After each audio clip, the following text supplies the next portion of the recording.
Good morning বন্ধুরা।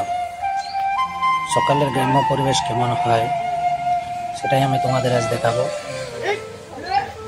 সকালে উঠেই দেখতে পাওয়া যায় হাজার হাজার গরু, তাদের মাঠের উদ্দেশ্যে নিয়ে যাওয়া হচ্ছে। আমাদের গ্রাম থেকে তো নিয়ে যাই, আমার তো মনে হয় সমস্ত গ্রাম থেকে এইভাবে তাদের গ্রামের গরুগুলোকে বা তাদের গবাদি পশুগুলোকে নিয়ে যাওয়া হয় মাঠের উদ্দেশ্যে চড়ানোর জন্য। খুব সুন্দর পরিবেশ সৃষ্টি হয় একটা গ্রামে।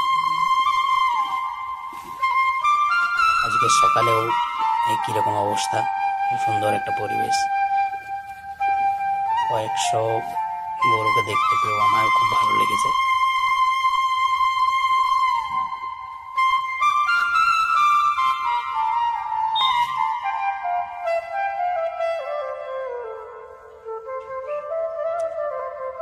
দেখুন বন্ধুরা, গরু কিন্তু আমাদের সবসময় উপকারই দেয়, অপকারে কখনোই আসে না।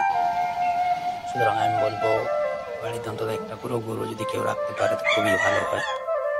এই দেখুন বন্ধুরা, আমাদের গ্রামের কয়েকশো গরু এগিয়ে যাচ্ছে গ্রামের মাঠের উদ্দেশ্যে।